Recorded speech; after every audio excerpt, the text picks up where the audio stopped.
Hello, hello. Happy Thursday, everyone. Welcome to Commissioner Wilson's virtual office hours. Hello. I realize I have a shrug when we come on. I'm like, I don't know what that is. It's a welcome. I'm excited to talk to you. Yay. I smile so much that my face hurts sometimes, but we do. It's not a bad thing. That's a good exercise use. We do what we got to do. So my name's Lee Perry. You had a big jump in followers this past week, so I just would like to say welcome. Yay. Oh, that makes me really happy. This is our open door. This is where we get a chance to, whatever's on your mind, we can talk about. If we don't have an answer, we'll dig for an answer, or we'll make it the topic of something even more in depth. But yeah, it gives us an opportunity to really be all in the same room. Yes. So if you have any questions, you can definitely drop those questions in the comment box, or you can email district1@ocfl.net. Yay. Yay. All right, so let's get started. COVID updates. Oh, I wish we were done with these. I know.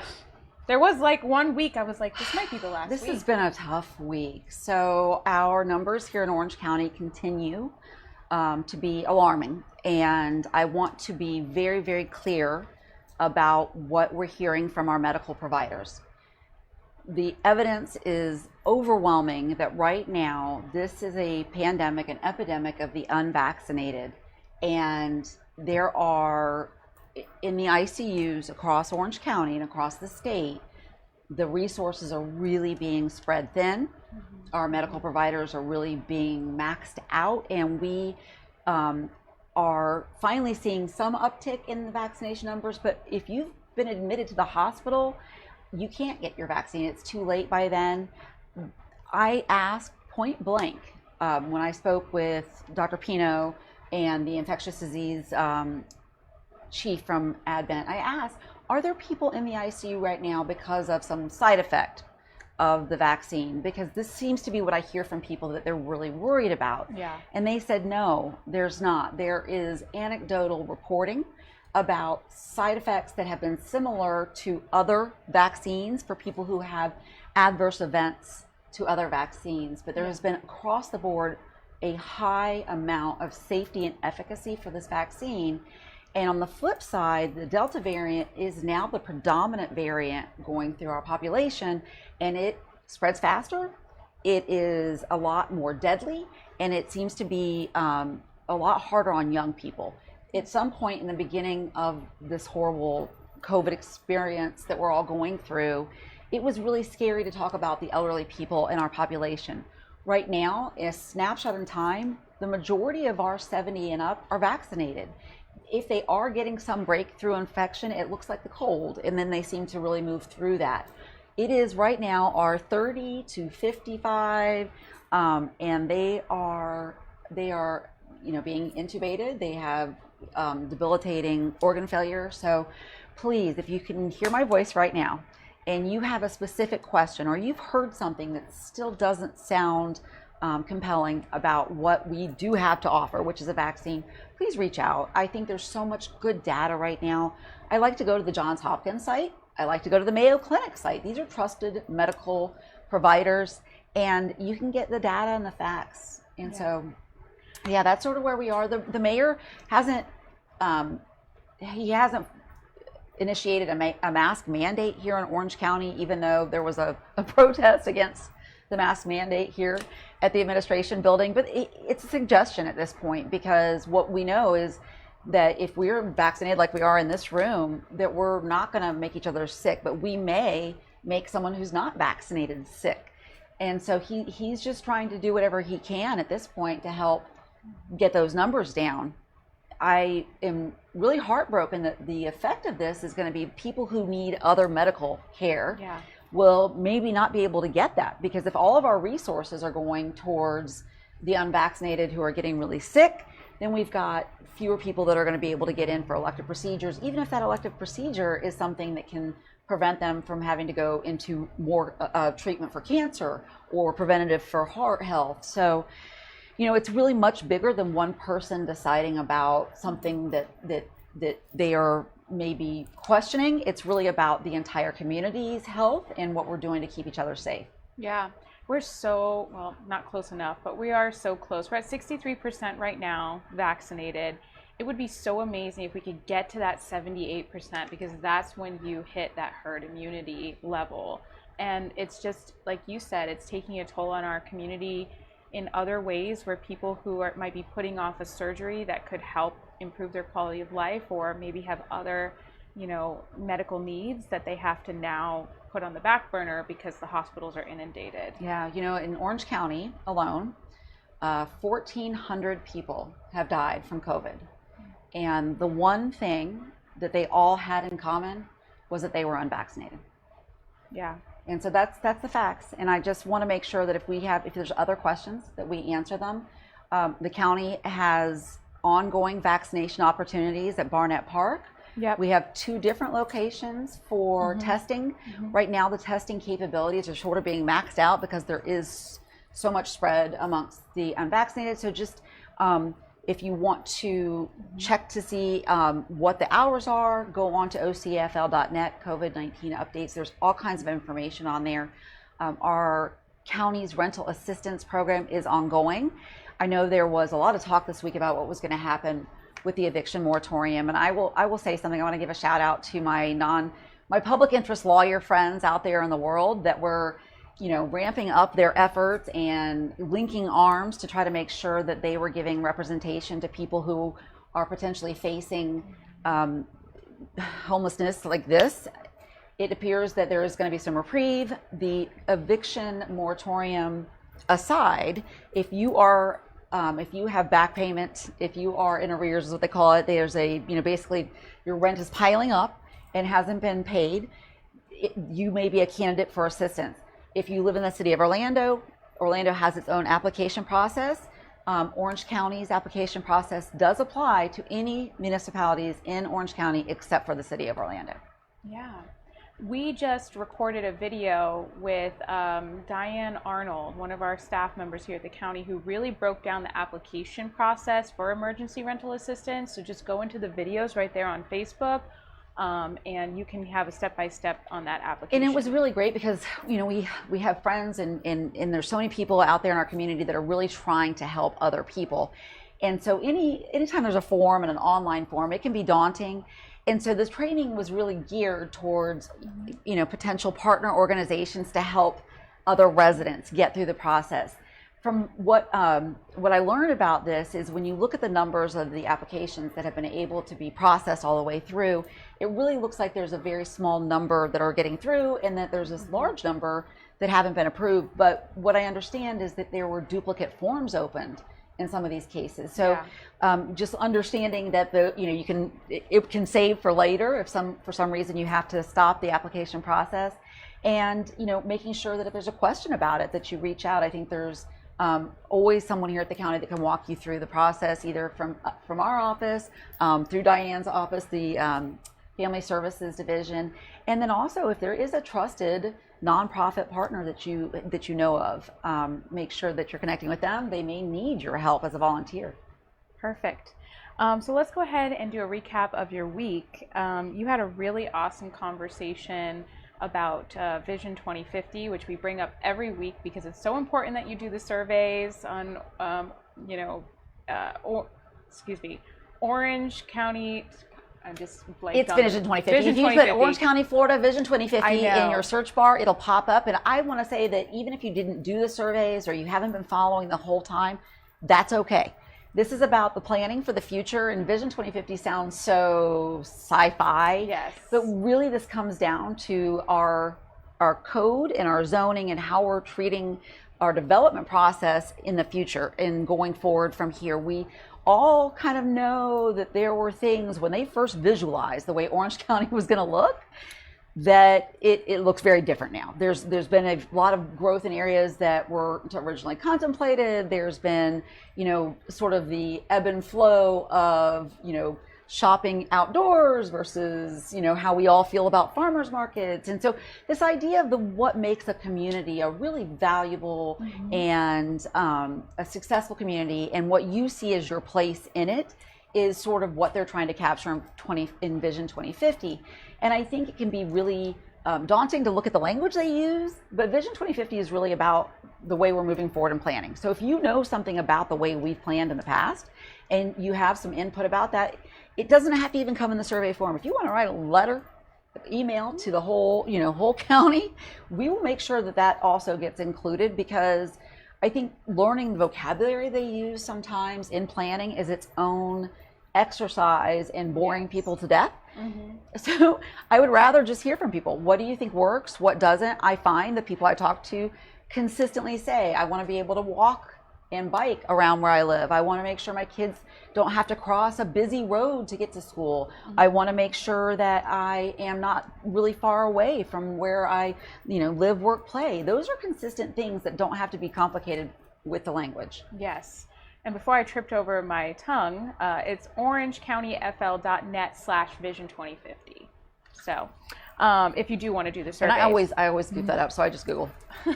So this past workshop was about the rural corridors, and talking about what that actually means. We have a really amazing rural settlement, the Avalon rural settlement, and the community members from the community meeting that you did, they are very passionate about that rural lifestyle, being able to have safe roads, where they can ride their horses and be able to have their wildlife preserved. They're very vocal about open that. Spaces, protected land use in that category is my priority. Yeah. It was super crystal clear during that meeting that we have to close any loopholes that are in the code, and we can't allow any new loopholes. There was a conversation about how to redefine some of the rural spaces across the county, and I wasn't alone. The entire commission expressed concern for their rural communities about what would provide a loophole, because what we've learned over the years, if there's an angle that can be used in that development process, it will be. So if we've decided that something is designated as rural agricultural, then there has to be lock solid, and the loopholes, have to be identified now and not when we get to the development phase. Absolutely. So please let us know if you have any questions about that. Just go ahead and drop them in the chat box. You also had a really interesting conversation with some of the mayors and managers of the local municipalities, where you talked about transportation this past week. Well, so we get to, I love, West Orange County, my home, my heart. We do a really great thing quarterly where the mayors and managers of the municipalities get together with also the school board chair. Sometimes it's both school board chairs. Sometimes we get a participation from the West Orange Chamber. And then, the county, so I get to, as a county representative, collaborate with them. And as somebody who, sort of misses that collaboration feel, here at the county level, we don't get to often talk to the other electeds because of sunshine laws, which is how that should be, right? That's okay. But it's really nice to be able to collaborate with the local municipalities, and especially when they have a common vision, which the more that we discuss what's going to be coming in the future, the more I realize there really is a common vision. And we were really fortunate during the meeting on Monday to have a presentation from the consultant that actually helped plan Plant Street, which, if you know downtown Winter Garden and the way it looked 30 years ago versus the way it looks today, you'll know that it's visionary. This idea of breathing life back into a downtown, and at the same time not pricing people out of that downtown, bringing in housing without taking out the environment. And that is a delicate balance. And this consultant was very interesting because their examples were not small towns everywhere. It was also large cities, and how to make large cities also feel like Plant Street, where you're still looking at boutiques or mom and pop type retail outlets and locally owned restaurants, easily accessible farmers market, not wasting a ton of space on parking, big parking lots, and all those things that bring value to a community that we have to incorporate, not just in a little enclave, but really incorporate in growth across West Orange County. So hearing that the other municipalities are also very much in step with the way that would look, makes it much easier to think about things and speak from a single voice in transportation planning. I had the honor of living in different cities in Italy, and something that was common in each location, even the more rural versus the bigger city areas, was that the way they plan their communities, the mom and pop, commerce areas, retail or restaurants or what have you downstairs, then had various apartments upstairs where it was multifamily. Mm-hmm. And that was usually your center. And then that was usually like the center, but it was all walkable, which made it very safe. And I remember seeing kids, little kids in diapers, running around late at night and thinking, oh my goodness, where are these kids' parents? And I remember my host brother at the time said, we're all their parents. Yeah, I've got because eyes we're out. all looking, and the way that the design of the community was, everyone is just there and no one's racing through the streets. It was just more safe. Well, and it's one of those things, when you look at some of the things that went into the original planning at Horizon West, there were some of those concepts that were put into place. What my vision is to make sure that those promises are kept in the planning moving forward, because we've seen some of that being eroded by varying interests. And one of the things you'll see in the Horizon West comprehensive plan is that the houses are expected to have porch space or patio space or outdoor front space, and then some kind of common green, with the same idea that you get to know your neighbors, your community, that sense of place, that sense of community, and that you really are, when you're out there, the eyes for the small children of your block, and you can, really be part of each other's lives in a meaningful way. Even in the more rural areas, every house had multi-homes within a home. So if you look at like the cookie cutter homes with the fence line that's 6 foot, and you really are isolated. You don't get to really know your neighbor unless you really go out of your way to get to know them. Right. It has to be part of the plan, right? So if you have, and this was some of the discussion about the, how frontages of homes that have some living space in the front. So either, that front porch living space where you are out and can engage the community, that it's so much more, that evidence has shown that it allows the interaction of a community. Whereas if you have all parking right in the front, so your garage is sort of your front, that you come in to your home and go away from your community. Yeah. You walk through your garage and you go away from your community. Mm-hmm. And so the idea is that all those parts of design make quality of life. It doesn't have to be those don't have to be expensive design options to bring high quality. Yeah. Alrighty. So you had the opportunity to kind of get out into the community and meet some residents and talk to people this week. You did have a Zoom call with the community in Hunters Creek. Yeah, so if you know District 1, it's amazing, beautiful community district. I always say we're number 1 because we're not just numbered 1, but we're really the most beautiful, and I mean diverse in our, landscape and in the people. And so I love getting a chance to meet and talk. I was hoping that we would get to do this in person this time, but understanding the numbers are ticking up, and that for them to really be able to get as many people to the meeting as they need to be, it went online, and hopefully the next time it'll be in person. But it was still really great to see the friendly faces and to be able to have a dialogue about some of the concerns in Hunters Creek and understand where they are with, there's so many different aspects of Orange County's challenges that impact Hunters Creek because they are so well located. But it's a beautiful, beautiful community. And, I don't know if I've told you this before, if Hunters Creek people are on, but this is a community where they took their own investment. They decided to assess themselves to turn their retention ponds back into ecologically friendly retention ponds. So this is a place where that investment and that love of place and community has really always been super high priority. So it was really great to see the people there. I think everybody should do that.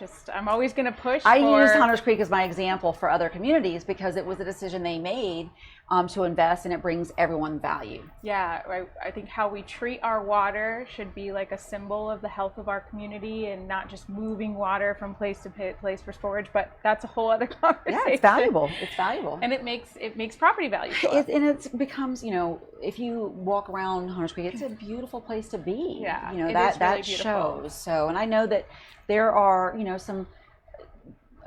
Right now, I'm really working hard to try to make sure that we can.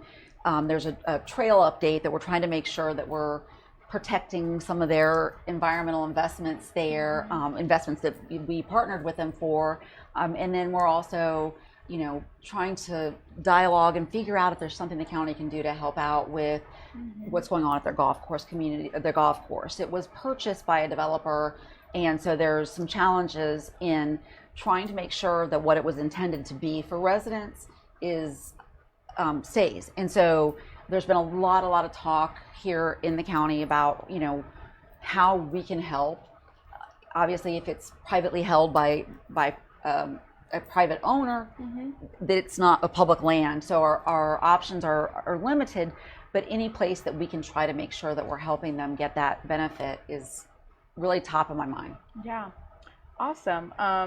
Is there anything else you wanted to talk about that meeting before we move on to the next community meeting that you? Yeah, well, I want to, obviously there was a lot of concern, and rightfully so, about Brightline's preferred route along the 417. And I know that at the CFX meeting, I was so proud. Hunters Creek really showed up, really gave a heartfelt discussion points about really tangible issues that they have. Yeah. And these are things that CFX needs to address, and that Brightline needs to go and listen to the people of Hunters Creek.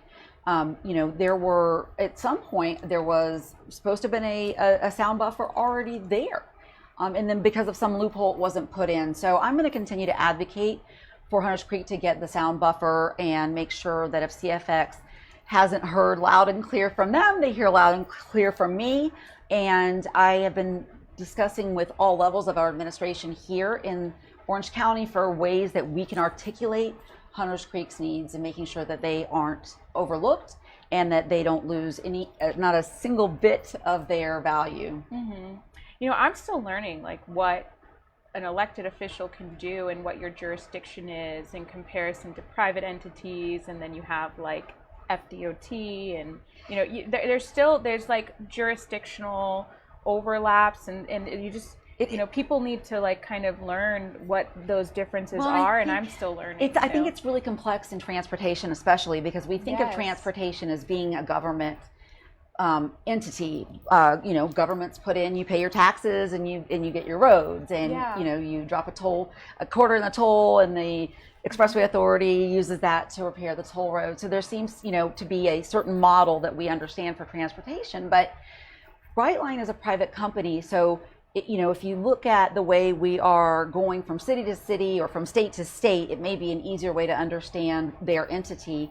They are high speed, coming from large area to large area, and it's very much a European model. Speaking of the European forms of transit and mass transit, they've really been, I think, proactive in some areas, engaging the public. I don't think they've done a good job of incorporating the needs and the wants in what's going on in Hunters Creek, and I'm disappointed because I really think that they need to hear the people at Hunters Creek. They're a private entity, which means that their ability to work with people at Hunters Creek and hear them, and to come up with design solutions is very different than if it was a government. If it was a government entity, sometimes roads go where roads go, and we all know how complex that can be, trying to fight off the government. But this is a private entity, and trying to make sure that they are hearing the public should give them more opportunities to really bring a benefit to the people of Hunters Creek, not the other way around. Yes. Okay. So still learning too. We did a back to school event with Big Sis Inc., which is really fun. It's back to school time. Oh, my teacher friends, I can't believe how fast this went. Where did the time go? How is it back to school time already? I don't know. It goes very fast. And I know my teacher friends are all gearing up. This is the week that the schedules are starting to come out, and the rooms are getting put together, and all the hustle and bustle out there. Listen, I'm thinking about you. I know this has been really challenging because we're still in COVID limbo land, and so there are still needs to be met, community needs to be met, which is it's been really great to be able to partner with some of the organizations that are trying to fill those gaps, which is what this particular event was through Big Sis. Yeah, it just hit me that it's August 2021 already. I'm like, wow. So how many backpacks was it? She basically, Rosalind Johnson and her amazing team from Big Sis, they had over 500 registrations. they really ran out of a lot of over the food. 500 registrations. Yes, they were Wow. expecting 1,000 people though.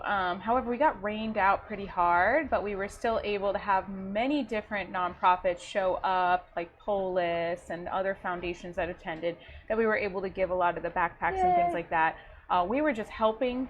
It was not our event; it was their event. Their event. We're Supporting. just trying to be a, Extra set of hands. Exactly. Yes. Trying to be a help. And for some of the other supplies, we were able to bring some extra, socks and underwear and hand sanitizer and things like that to Pastor Scott over at Matthew's Hope, where he shared a really sad statistic that every week he's doing about 2 or 3 $10,000 events, meaning that's how much money and resources are going out to the community, which is unprecedented because the need is so drastic right now. And the eviction, I know you guys are up on the federal level news on the eviction moratorium and all of that, but it's just crazy to me that already we have a homelessness crisis. Yeah. Not even talking about evictions, just right now, Matthew's Hope is busting at the seams. And shout out to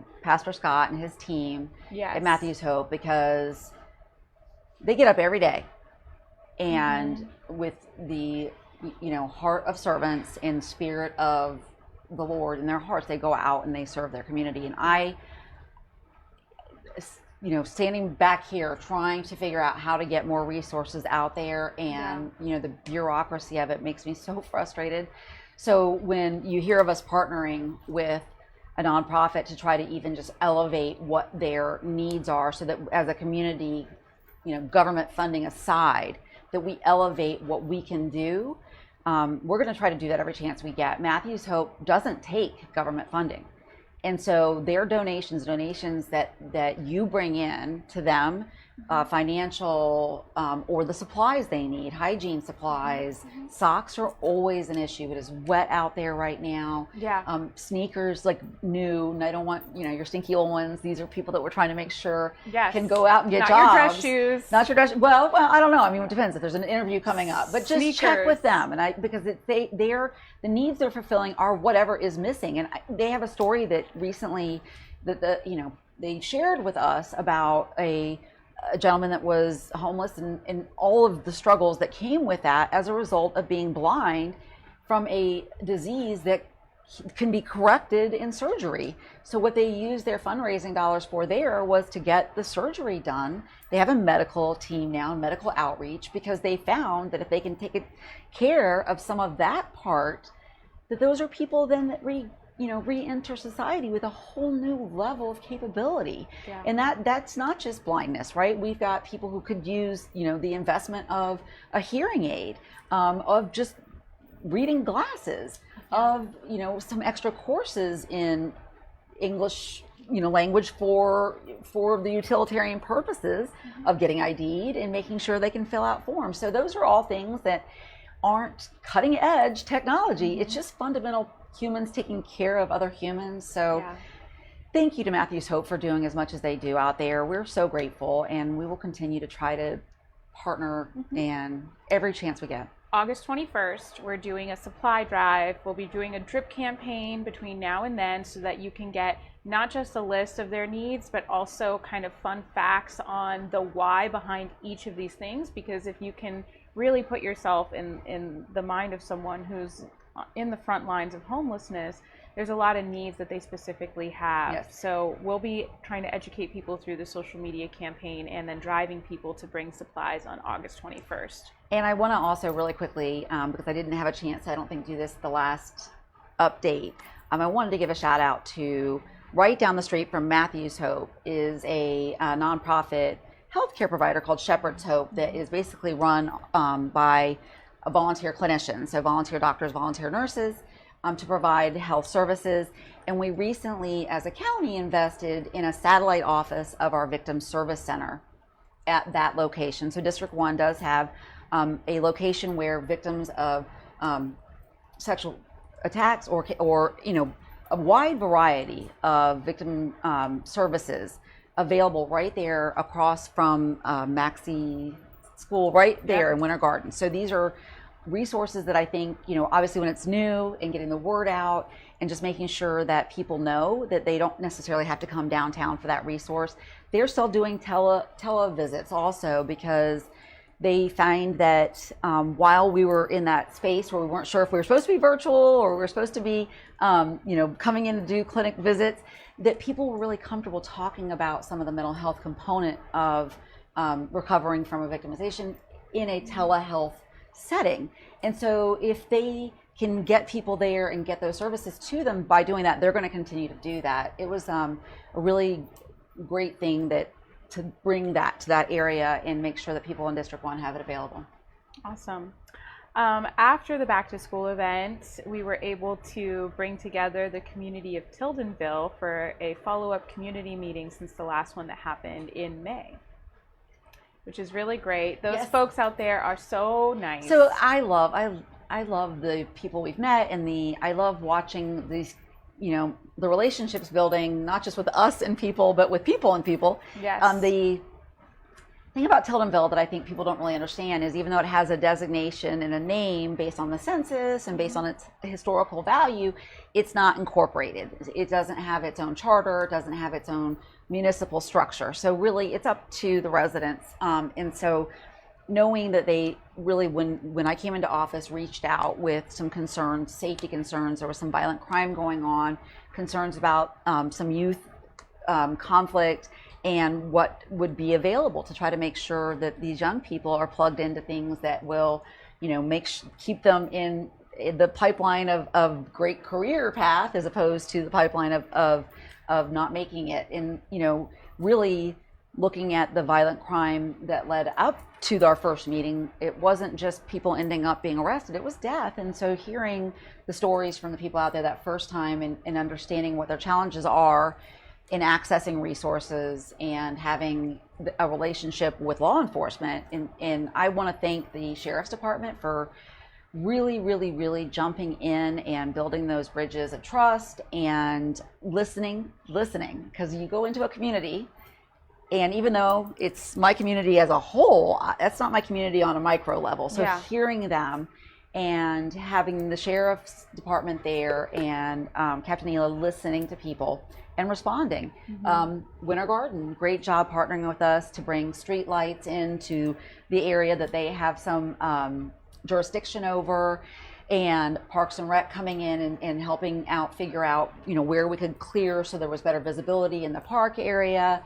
Code enforcement coming in and making sure that there was some abandoned vehicle that needed to be moved out that was contributing to some of the unsightliness. And so all those pieces coming together, and it's a work in progress. We still have a ton of work to do, but I can't wait to go out there and just do something fun, because that's going to be the balance of we do work and then we're going to have fun. And so there was talk about pizza party and a charcuterie board and I don't know what else, but I'm looking forward to the next thing. Yes, I am so grateful that the feedback, and they came up with this really good idea that I'm like, man, the whole county needs to adopt this, where they were talking about adopting a neighbor so that you do check-ins to make sure, because there's a higher senior population out there. And I just think about COVID and how mental health is really, a hot topic right now.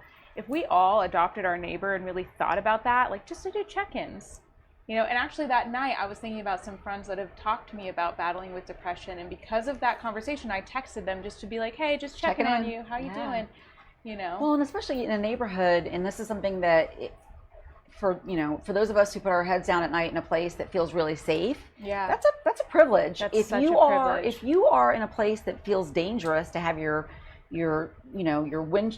windows open at any time, or to if there's a knock on the door, if it's okay to open it, think about how isolating that is on top of all the other things that bring isolation. So just the safety and security alone, if you feel safer and more secure, then you are much more willing to open your door and make friends with the person that's checking on you, or to be willing to go check on the person that's next door to you. So that all goes together. Yes. Hearing the plans for them to potentially plug into the resources with the safe neighborhoods was great. Hearing also about the opportunities and grants for some of the remodeling plans in some of the homes to bring some more value. like there's good stuff on the horizon. Yeah, just last feedback that we got from some of the residents, since the sheriff's office came out in May, they talked about, time of day when they do some patrolling, certain locations, and now that they've been keeping that going now into August, the feedback I heard people say, people are walking their dogs again, people are walking their kids in strollers again. There's this air of like better security, and a lot of that gun violence has really slowed down, if not has been on a very big pause. And I just think that's great. It is. And I think a lot of that, even though, I thank the sheriff, and I'm really glad for the community building and trust building that's going on, but also that is a credit to the people of Tildenville that have plugged in, because once you sort of have your eyes out and your neighbors, and there are people out keeping an eye out, that is a deterrent also. So all of those things coming together at the right time, and I'm grateful for the efforts. It's really been my honor to meet as many wonderful people as I have during this process. Yay. So, okay, so let's just chat really quick about the upcoming BCC, which I know you're so excited. I saw the binder and I was like, wow. All right, so I heard from a friend that when we talk about this, that I should use the full lingo, because we're starting to fall into that acronym, the acronym Board letters. Of County Commission meeting. So Board of County Commission meeting. And I think anybody out there who reminds me to break it down again, because I know it's easier to use the acronyms that we get thrown at. Hannah, can you pass us the binder so you can show people what we're talking about? We are, here? and I will tell you, Doreen, who used to be in communications, here, said that she had a form that was, or a document called the ABCs of the BCC, because there's so many acronyms that fly around that it can use its own glossary. So if I ever do that when I'm talking to any of you, please call me out on it, and I will make sure to use the full word. So the Board of County Commission meeting, aka BCC, is the meeting where the business happens, where the entire commission, mayor, county administrator, and county attorney and comptroller sit in the morning to discuss oftentimes policy and any other business of the county, and in the afternoon, public hearings and everything in between. So it is typically a very comprehensive agenda, but a lot of it is because whenever something goes to rezoning, there's full plans in here. Or if there's a contract renewal, even though it seems like a very obvious thing, we get the full contract in here. The advantage to that is that if there's ever a question about something that seems sort of obscure, it's right at our fingertips. If we don't have it, we can always dig in to the department that put it in there, or the history that we get behind this. Yeah. Some really good updates that we just kind of jotted down really quickly. I'm sure after the BCC you'll be able to do more of a debrief. But there's a 2021 through 2024 local housing assistance plan awarding over $7 million to go towards purchase assistance, homeowner occupied housing repairs, disaster assistance, rental assistance for tenants, rehabilitation for homes that might be in disrepair that people might not be able to afford. And I find that to be really awesome. I just bought my first home and I had assistance for the down payment, and I definitely would not have been in a situation where I could have been able to afford that if I didn't have that type of assistance. So that's a huge award. It is, and I think anytime that we talk about Matthew's Hope and dealing, with trying to make sure that we are getting people rehoused, but the easiest way as a community to get at that is to prevent houselessness. Yes. And so any opportunity we have in Orange County, we have astronomical rental prices. Our property values, for better or for worse, continue to go up. And I think that the upside to that is if you do have a home, it's a really great investment right now.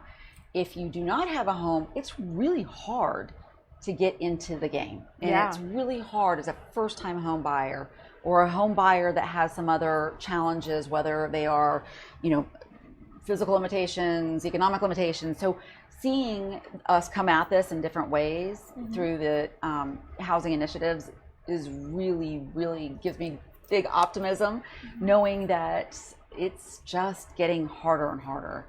Yeah.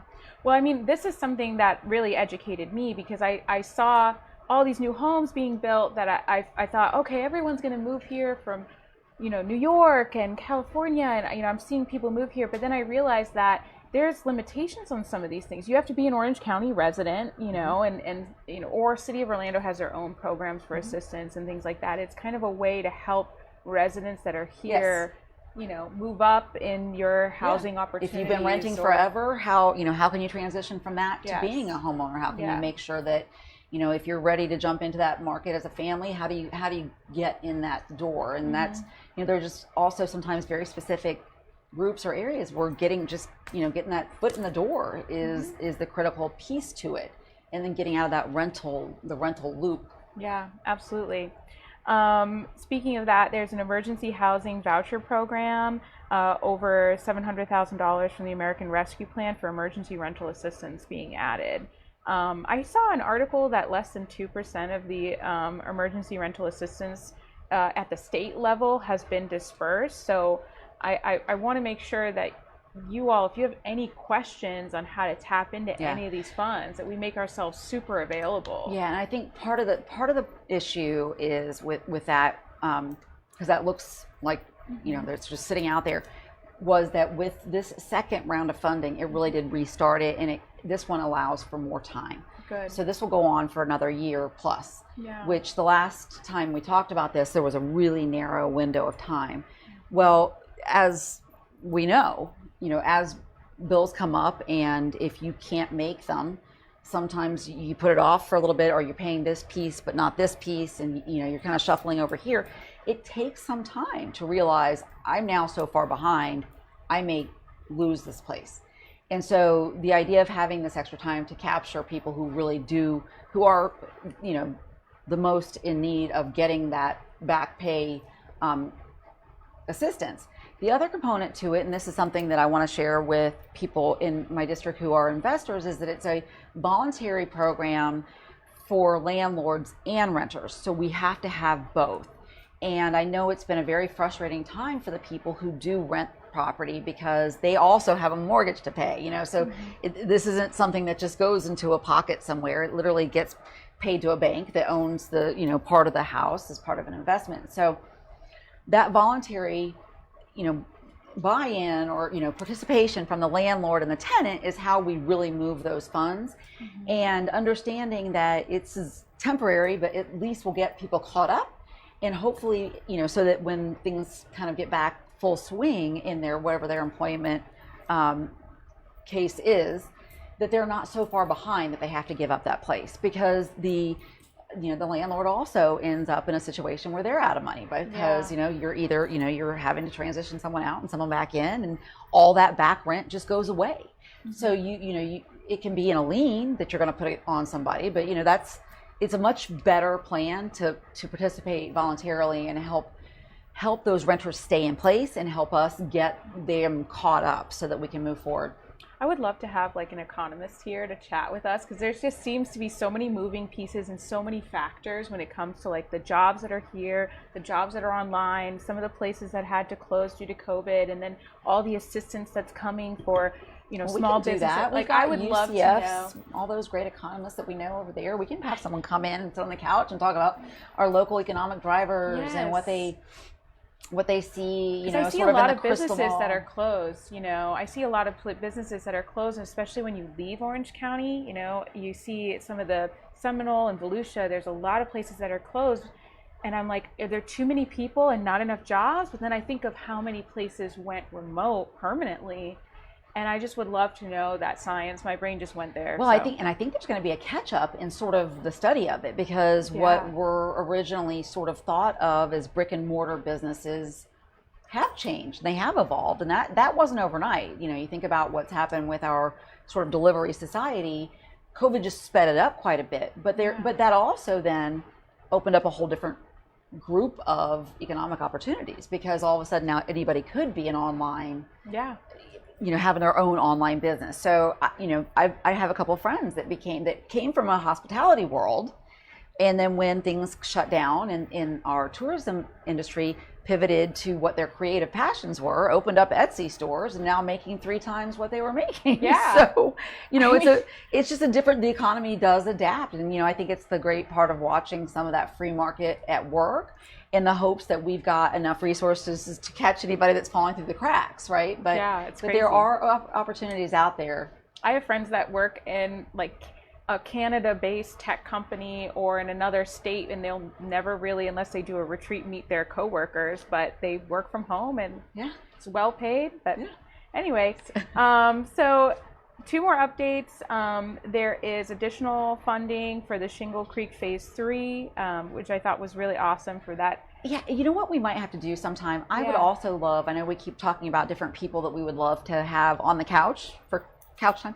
Matt Sudemeyer, who is the director of our Parks and Recreation, who really has some great information about our trails system and what the original plan was, how there's been modifications, and what those different segments look like as they come together. Yeah. There have been some really, easy segments to pull and some that have been a little trickier, but ultimately the goal is to have that linkage so that we have a different mode of transportation on our trails, which is so cool.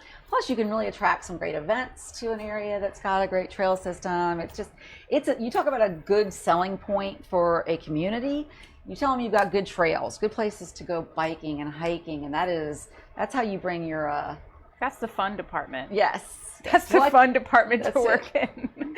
All right, and then last but not least, a new fire station going in Horizon West, which I know a lot of people have said, when are we going to get XYZ out here? It's coming. It's coming. The funding's there. At this stage in the game, it's really in the planning procurement phase. It's in the pipeline. There's no.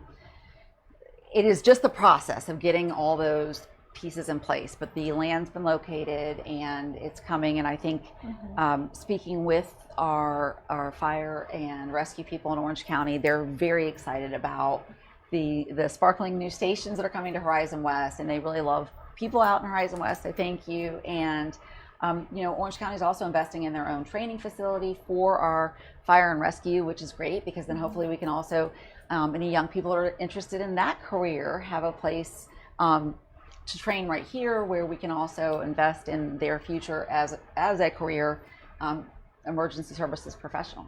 Yeah, and just rest assured, just because the station isn't there yet doesn't mean that you're not safe, because when we toured the fire station, I was so impressed at how they're looking at every single corner and how they can cut their time down to like less than 5 minutes anywhere. Well, and I think this one is where there's a temporary one anyway that's partnering with the hospital. So there's, so they do have right now they have, too. which isn't the full facility that we want to provide ultimately, but just rest assured that there's not anybody that's in a distance from They've got you fire covered. Rescue. Yeah, we're very, very grateful for their work. Now coming up, public hearing wise, we have the chicken ordinance on August 10th at 2:00. We want chicken. No. Okay, so if this is the first time you're tuning in, I just want to give you a little history. In Orange County, there are the majority of municipalities at this point allow, to some extent, backyard chickens. They are all controlled within the ordinances for how that's done. They are typically, you're not allowed to have a rooster. You have to have a certain type of coop so that your chickens aren't jumping around in the neighbor's yard. Yeah, most of them have a cap at like 6 chickens max. Well, that's the municipalities. The ordinance, municipalities. The municipalities. The ordinance that we're discussing is only 4. There are really, really, really strict setbacks for where the coop can go in very specific places in the yard. And if you are going to apply to have a backyard chicken in unincorporated Orange County, which is the ordinance we're going back to the meetings about, you will need to go through a class at IFAS. If you want to go back a few weeks and watch Lee's conversation with University of Florida's IFAS extension, there's going to be more information coming from our newsletter, but it is a really, really important thing to understand that we're not just stamping a chicken ordinance and letting people run wild. This is really a very structured way to make sure that our unincorporated Orange County residents get to do the same things as their urban counterparts. We've had residents who were living in Orlando with their 4 chickens, and they think, you know what, I want to live somewhere that I can have an extra half an acre.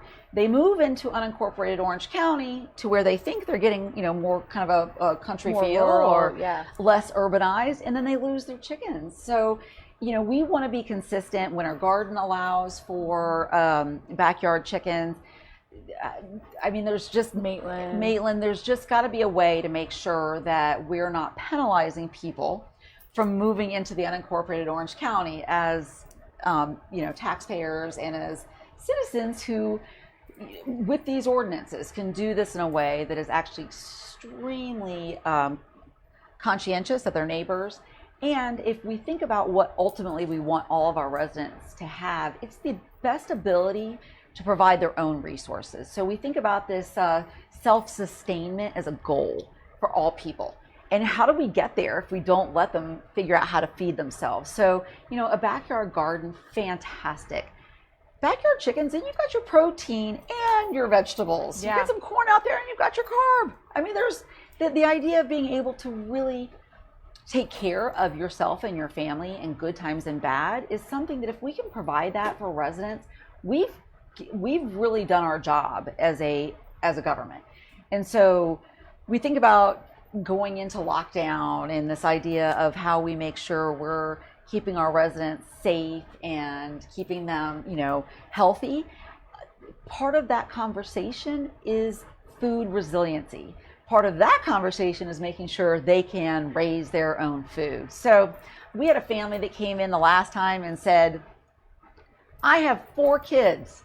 We eat 10 eggs a day. Yeah. I don't ever have to worry about my children not getting enough protein. And it got me choked up to hear that, to understand that with the food insecurity we have across this county, to be able for people to invest in their own food source is just, it would be a great benefit. Now, that being said, the setup in and of itself right now, if this ordinance finally gets through, it's stringent. It's going to require residents who they have to follow the rules on how that coop looks and the class that they need to take. Will be a permitting process, but then it's on us to make sure they're doing it the right way. Yeah. For the people who reached out or who spoke, I think at the last couple of meetings, whose concerns were based on a neighbor that maybe wasn't playing by the rules, they wouldn't have been playing by the rules no matter what. And there are people all across the county that we get calls on for doing really stupid things on their own property. And some of them you're allowed to do because it's your property, right? Yeah. But some of them you're not allowed to do because it can be a health risk or a safety risk or something environmentally or something with the property value. When that happens, we have to respond to that no matter what. So with or without this ordinance, we would respond to a bad actor doing something in their backyard that caused a nuisance. Yeah. So anyway, I just wanted to make sure we were being perfectly good. Did I capture? I mean, I feel like, I'm sorry if I annoy you sometimes. I feel like I definitely annoy people at the county, but I have to bring up climate change in everything that I do. You literally stole me from my nonprofit world because I'm a climate maniac. And the thing is that food resiliency should be right here in our priorities, right up front, and I think when it comes to chickens, there's so much outside of the conversations that have taken place that I would love to get to, but it just seems like there's still a learning curve on, how loud are they going to get? Well, quite frankly, the decibels from a landscaping company are way higher. Us talking, because I know I am loud. Way higher than chickens, but to get to localizing our food system, this is like one tiny notch on that step that I hope we can get to. A good quality of our soil, amending our soil, way easier when you have chicken poop. Yes. I love chicken poop. It's like one of my favorite things on this planet because it's like black gold. You can make amazing soil that can sequester carbon. And, if a hurricane came through and it decimated our transportation system, we would need to have local food systems. Well, we learned to this during survive. COVID, right? When our supply lines, Yes. it doesn't have to be a hurricane here, Yeah. right? We can have a disaster that happens in the Suez Canal, Yeah. that our supply line gets cut. Yeah. And when that happens, the more we have in our own local resources, the better ability we have as a community, that is resiliency at its best right there. Do we feed ourselves? Can we provide our own power? Can we grow our own food? Those are, it's a conversation that no matter, I think, what neighborhood you live in or what generation you come from, should understand, right? So I speak to people I know who lived during, times of Great Depression or during Vietnam, who think about some national security risks. And to me, that's a very interesting perspective on the need to provide your own food. But it's exactly right. That should be, another one of those, to me, on the pro check sheet of why we need to be able to teach people how to do this. And you talk to people who lived during the Great Depression. My parents were children, and they say, if you knew how to grow your own food, the Great Depression wasn't going to kill you. Yeah. And so it's something that is a goal that we have to make sure that we're educating that learning curve. We are so grateful that we don't have to think of it in those terms, because I haven't lived through, knock on wood, some kind of a risk to our food chain that went on for so long that I was concerned I was going to be able to get protein to my children. I feel very grateful for that. But if we are thinking 2 steps ahead always and providing that autonomy for our residents, why wouldn't we? Yeah, and it's on the sustainability action plan that the mayor and board and staff put together that are supposed to set ambitious goals without having the need for public input to be able to set for the county at large, because we all see that that's needed. And to me personally, it's that, you need to be independent in your, decision-making process. I really dislike that we are forced, for our survival, to have to be codependent on some of these companies that refuse to get rid of single-use plastic. I hate that we are forced to rely on really inhumane animal husbandry practices, because that's our main source of protein, and especially affordable. And like, we so can't, you can if you have the money, like there's no you options. can go out and get a free range chicken egg. But if you don't have the money, then you have to get the one that came from the factory farm. So what we've done is we've really painted people into a corner as far as where they're able to get their resources from. And yes, it reminds me, we should probably, maybe the next time we talk, we can do a bullet point of the things that the mayor identified as a, part of the resiliency and sustainability action plan, because they are things that it's a plan, which means that it's aspirational. Some of the things we are really actively seeing progress on, but some of them we just need to continue to be very proactive, and also continue to educate each other and the community. So maybe we'll round back and do a bullet point on some of those things sometime soon, since it was actually voted in, back in January or February. Yeah. And then last but not least, on the BCC, the Green Place program, I think we'll go into way more depth about it the next virtual office hour, but talking about the advisory board for Green Place is and that's just up. As a reminder, if you're new, turning into this one, but it sounds sort of familiar because I know it's made the news in a couple of spheres. The Green Place initiative is actually something that was set into place a long time ago by the county leadership back then, understanding that what we have in our fragile environmental spaces is limited, and that once they're destroyed, that we're not going to be able to get them back. So investing in them is part of an investment that we need to make. And so since 2009, there haven't been any acquisitions. There hasn't been any investment. There's been some donations that private landholders have put into conservation trust with the county, and we're always able to do that if there is somebody that wants to protect a piece of land. But there's really needs to be an active investment. It was voted in and agreed upon by the mayor and the commissioners to increase our investment in basically putting away this land for future generations. And so there's more information to come as far as the process. We are looking at what's going to end up being something that will offer a public dialogue about this, because we need to hear from the entire county, not just one corner of the county, about where these environmental opportunities to hold and preserve land are. So stay tuned for that one. It's exciting, and I really want to make sure that we're getting input. I am constantly ruminating over places that are opportunities for investment for environmental green space initiatives that we can tuck away for their value, but they don't have to be gigantic projects, right? We know if a small lot is a connection on a corridor, that it can provide great ecological value without really breaking the bank. So we're going to really try to hone in on some of those. Awesome. Do you have any closing remarks you want to bring up to sign us off? Well, just thank you. Thank you for sticking with us. This has been, just a whirlwind. And wait, Ernest is flagging us down. We have a question. Sorry. Sorry. We love that. I'm glad there's questions. We're so grateful, because the last few there haven't been. So. And I was going to say, and if we miss them for some reason or run out of time, I promise we will get answers out to you. All right. So Alex Desmond says, first a comment, thank you for your support of Matthew's Hope, and they need all the help they can get.